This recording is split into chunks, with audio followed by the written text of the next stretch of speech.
Hey everyone, this is Fabriel and welcome back. And today I was thinking about doing something a little bit different from my usual videos. So it's not going to be a game discussion, not yet at least. I still have to finish the second chapter that it's taking all my efforts as a gamer, but I think I'm closing to the end. And it's not a pickups or nothing like that since I just did one. What I wanted to do, it's, as I said, something a little different. And for this reason, that reminds me, like, recently I was listening to an old episode of another gaming podcast, and I cannot recommend that show enough. I mention it quite often, but for good reasons. I just want to spread it as much as possible because it's a fantastic podcast. It's a great show.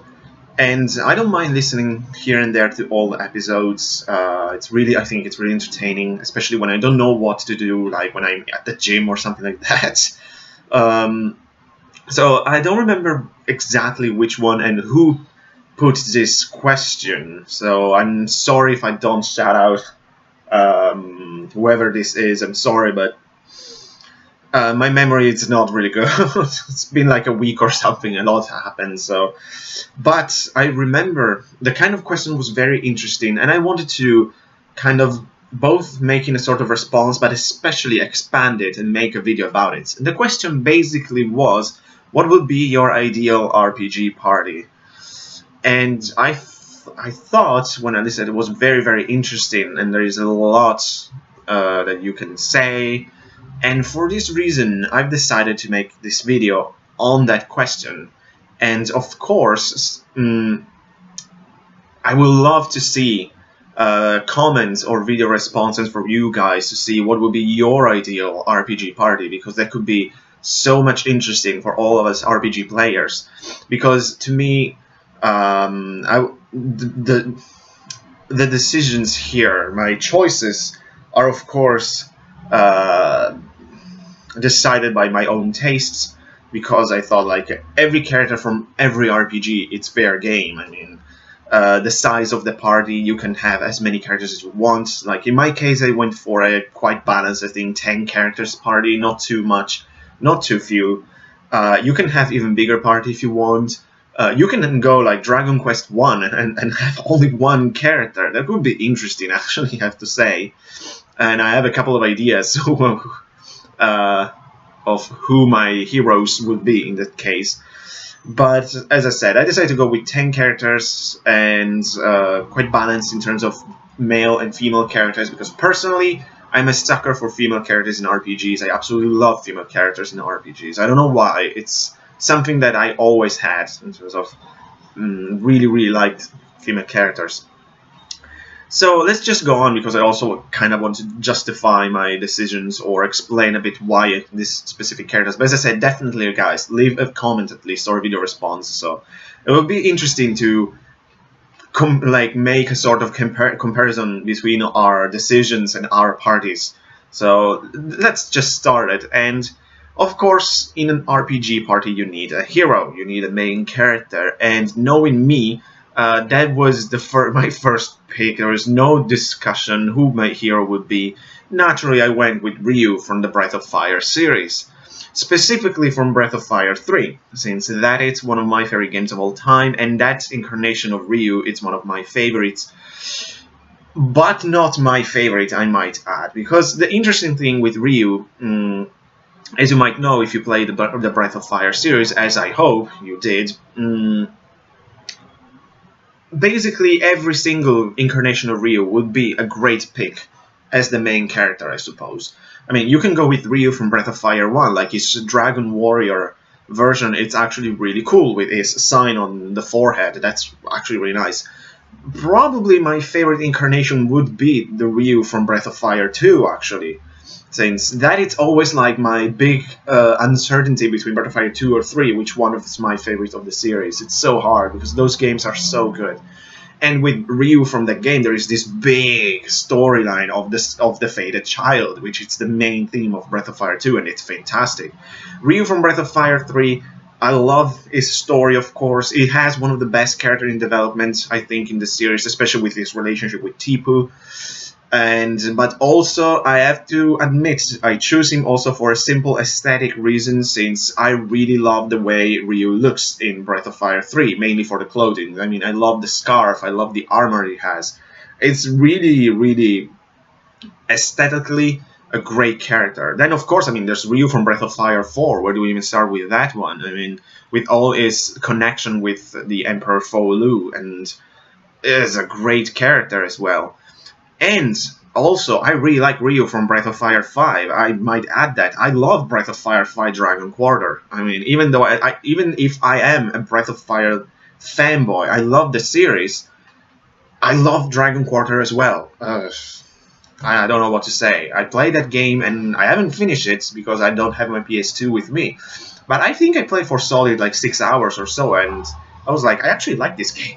And following Breath of Fire 5, I'm actually going to follow that example, and even though I picked Ryu from Breath of Fire 3, I'm following that example by saying that it's not a silent protagonist, because actually I don't like silent protagonists very much. I want my characters to talk. I want them to express their feelings, their ideas, their whatever they have to say to the rest of the party.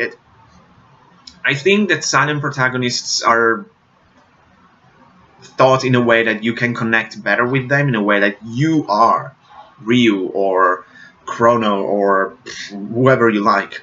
But personally, I don't like that very much. I'm playing this JRPG, or RPG, whatever you want, mainly for that story, the story of those characters, including the protagonists. I don't care about myself in this game. I want their stories. So I think that with a talking protagonist, it's something that you can do better compared to a silent protagonist. But I think Ryu is an amazing pick as a main character, although because, of course, he's awesome, but you can transform into a dragon. One of the coolest things of the Breath of Fire series that completely caught me when I played for the first game. I was like, when that happened for the first time, I was like, holy shit, I can become a dragon. So, and yeah, no wonder, because as I said, I love Breath of Fire, and Ryu is one of my favorite gaming heroes of all time. So it's not a difficult decision for me. The next character, I couldn't resist, I have to be honest. It might be a silly choice, but I would love to have Daxter from the Jak and Daxter series. I know it's not an RPG, but I love the idea of having him as the companion of the party, the mascot of the team, and mainly to see the interaction between Ryu and Daxter. I mean, that would be hilarious, I think. To kind of a sort of comic relief, maybe. But it would be so interesting. So he's such a goofy character, and Ryu, for example, or most of these RD party members, kind of serious in a way. And I would love to see the interaction between Daxter and the others. I mean, I may be cheating a little, but it's my list. I can do whatever I want. But I cannot resist the idea of having Daxter as the mascot. And maybe he can do something or not. I don't know. Maybe a sort of pet function as the Legend of Heroes games on PSP, maybe. I have no idea, but I couldn't resist the idea of having such a goofy character in my party, mainly as the best friend, companion of Ryu. That would be fantastic. And of course, if you have Ryu, you have to have Nina from the Breath of Fire series. Since I love Breath of Fire so much, I couldn't resist. And I'm going specifically with Nina from Breath of Fire 2, because she's my favorite without any doubt of all the different incarnations. Again, they're all cool, but Nina from Breath of Fire 2 has something really special, mainly in terms of her story connected with her black wings. She's amazing the way she looks, mainly because of the black wings, but that story, it's so tragic and so good. And she could be the main offensive mage of the party, just as in Breath of Fire 2. She's an offensive mage, she doesn't know any support or healing spells. Like, you can make her learn healing spells at one point in the game, but she says, are you, like, when you decide to give this spell to her, she say, are you sure? I'm mainly an offensive mage. So that would be an amazing add to the party. And just as I said, I mean, if you like Breath of Fire, you have to have both Ryu and Nina. It's something that you cannot escape. It's a sort of Breath of Fire law, and that is one of the things that initially made me crazy about Breath of Fire 6. Because when they announced the game, neither Ryu nor Nina were present. Now Nina is apparently an important part of that game. Ryu, on the other hand, is a secondary character, and that's driving me crazy. Because again, if you have a Breath of Fire, a main Breath of Fire game, you need to have Ryu as your protagonist, not a bland, customized character. Because I understand since it's an MMO or something like that, you have to go for that, but I don't like that idea very much. But yeah, Nina from Breath of Fire 3 for sure. Next, this character is one of my favorite from this game that really blew me away when I played it, and it could be an interesting add to the party, and that would be Rutis for Tear of Vermilion, Legend of Heroes 4, or 1 as it's called in the West. She is a very versatile character. I mean, she's mainly a mage/warrior, since she's kind of good in combat, but not too strong. She mainly fights from a certain distance. She throws knives as her main weapons, but she's also kind of good with all kind of magic. So she's quite well balanced and could be a great addition to this party. But mainly, like, Rutis has such an amazing development in Tear of Vermilion that made me fall in love with her. Like, both her relationship with Avin, the main hero of the game, but especially her own story, her own personal struggles are so well done, I think. And it's, again, Tear of Vermilion has such amazing character development on all fronts that there are so many great characters from there. I mean, I could have picked, I guess, Avin, Mile, or Lucius, Douglas. There's so many great characters that I really like from that game. But Rutis, for sure, it's probably, I like to say, the best developed one of the bunch, because, as I said, her struggles are so well and believable in a way. You really understand what she's going through. And it would be a great addition to this party. But the next one, again, I was looking for mainly a tank character.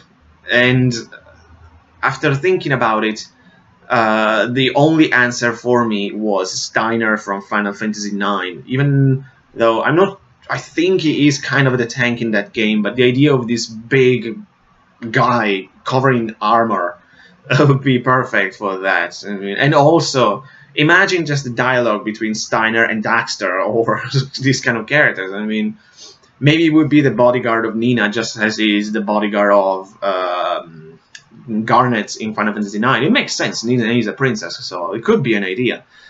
But mainly like a pure physical character with his big sword and absorbing physical damage. I would love to have Steiner, since I like this character very much from Final Fantasy IX, which is one of my favorite Final Fantasy games. So Steiner would definitely be a part of my team. And the next one, it might be probably the most interesting and curious, because I've decided to go with Sophie from Mimana, the ER Chronicle. And this is not a well-received game. I still need to finish it because, as I said, I was playing this game before second chapter. And of course, when I started playing second chapter, Mimana didn't stand a chance. I mean, it's not that I didn't like this game, but the general feeling with this game is that it's okay, but it could have been so much better on all fronts. But one of the things that in my opinion, Mimana did well was the character development, in particular of the main characters, which are Sophie and Christ, the protagonist. And like the relationship between the two of them, it's really well done, I think. I mean, you can see the growth of the character. Especially Christ, a little less Sophie, but she is instrumental in his growth. So it's something that is very well done. It's one of the things that it made me like, oh damn it, if it's only the rest of this game was done as well as this, would be so much better.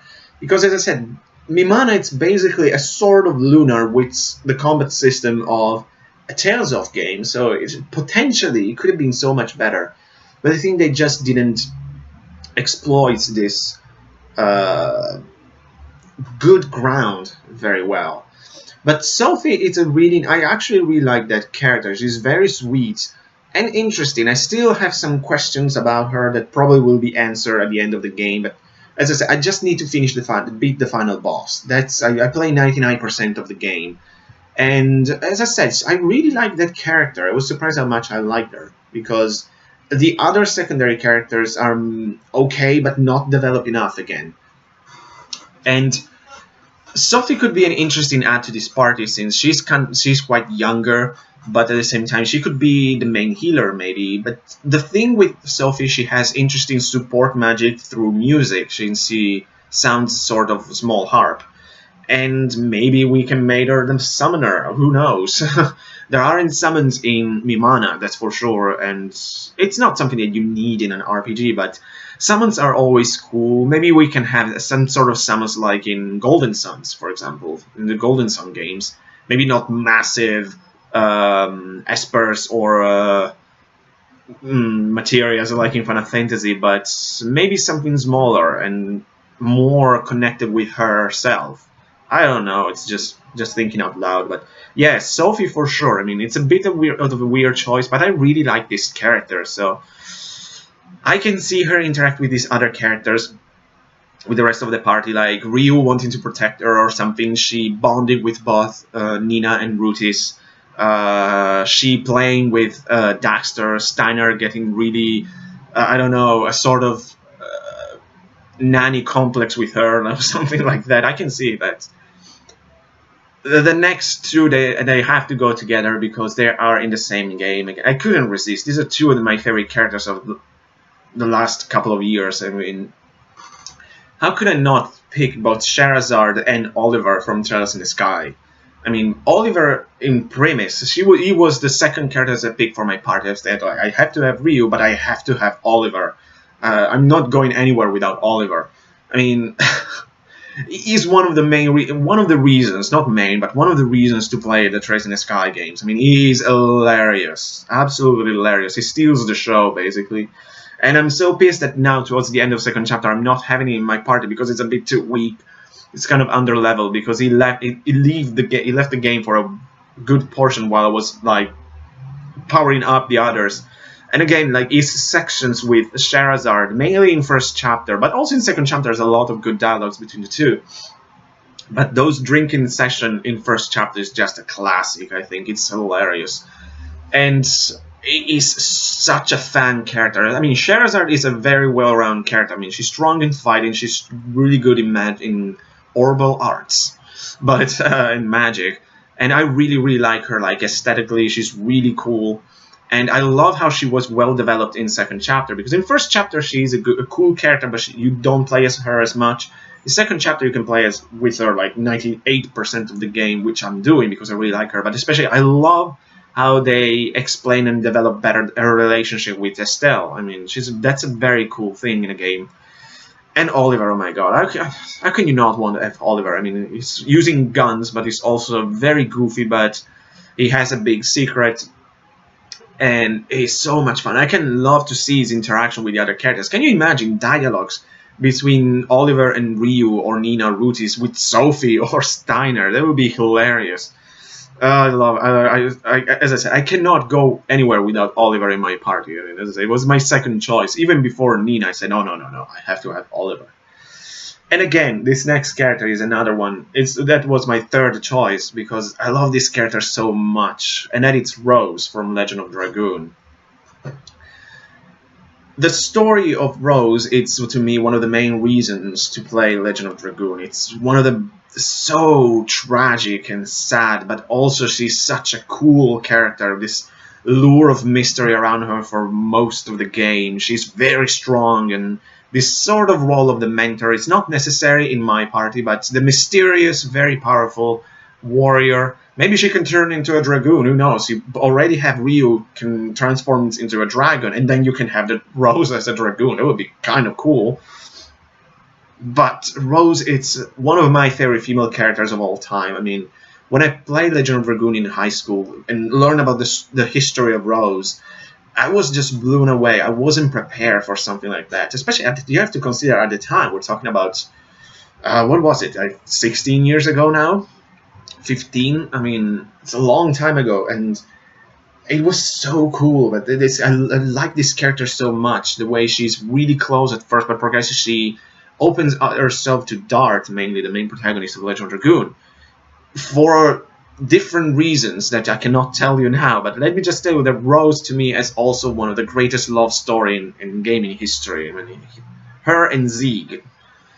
Just telling that. So if you play Legend of Dragoon, you know what I'm talking about. I love that love story. It's just great. But in general, the character of Rose, she's so cool. And imagine a dialogue between Oliver and Rose. I mean, Scheherazade, she's usually like threatening him to shut up and stuff like that. Also Estelle, but she's not in my party, unfortunately. But imagine Oliver messing around with Rose. She would probably kill him. And that's it. I mean, not even trying to warn him. I mean, say, stop talking to me or I'll kill you. No, she's just probably stab him. And the 10th and final character from my party, it was something I was thinking it would be interesting to have some sort of anti-hero or maybe a rival for the protagonist. Maybe at first he could be an enemy of the party, but then decided to join you in the course of the story, whatever the story of this RPG would be. And for that role, I decided to go with Guys from the Ys game, specifically 6 and 7. I hope that Guys will be a character in Ys 8. Oh boy, when I saw some of those pictures of Ys 8, now I cannot remember the full title, but Ys on PS4. That would be phenomenal. I cannot wait to learn more about that. I don't know if I'll be playing that on PS4 or the Vita, but the idea of playing an Ys game on PS4, it's very tempting. Probably I'll go that way. I mean, But yeah, I would like to have Guys. I mean, with the 3 fairies, it could be interesting, but also like in terms of relationship with the other characters, again, like with Ryu, with Daxter, with Oliver. That would be so cool. And since he's probably like more of a fighter, but with the fairies, he can also have some interesting like spells and stuff like that. And yeah, I mean, he's a really cool character. And there you have it. This is my ideal RPG party. It was just something that I wrote down a couple of evenings ago. Say, yeah, this could be interesting. But the fact is that I can see these 10 characters together. That's the crazy thing. I mean, I can see Ryu together with, I don't know, like Nina, Rutis, Steiner, Sophie, Scheherazade. I mean, all these characters. I can see this party, for example, during the course of their travels, in an inn, relaxing, like drinking some drinking or eating or something, while Oliver and Sophie are just playing to entertain them, with Daxter messing around or something like that. That would be so cool. But as I said, I think this could work as a party. Of course, I mean, since there's from all different series, we never see something like this, but also like the archetypes of the characters. But the specific characters are so cool. I love these characters so much that I would love to see them together in one game from all these different companies. I mean, screw copyrights or anything like that. I mean, let's make this dream RPG with characters from like 9 different series. That would be interesting. But no, most definitely, guys, as I said before, let me know what you think about this specific party, but especially let me know what would be your ideal RPG party. Because of course I'm talk about, I think, 7 or 8 games. There are so many RPGs. I mean, I haven't touched the Chrono series, I haven't touched Dragon Quest, I haven't touched Phantasy Star, and so many others that I love. So I just focus on these are mostly like nostalgic or kind of recent characters that I've loved or learned to love or loved more because I played this game more recently. But to me, this party can work, would be very interesting. Some choices were kind of obvious for me, like the Breath of Fire's too easy, but how can I resist? I love the Breath of Fire game so much, or Rose, or Oliver. How can you not want Oliver in your party? But anyways, guys, again, let me know what would be your ideal RPG party. As I say, every character for every game, it's fine. As I said, I picked Daxter, but mainly for the fun. I can replace him with someone else. But yeah, let me know what would be your ideal RPG party, and that would be interesting, definitely. So that's it for this video. Hope to see you soon, guys. Thank you for watching, and take care.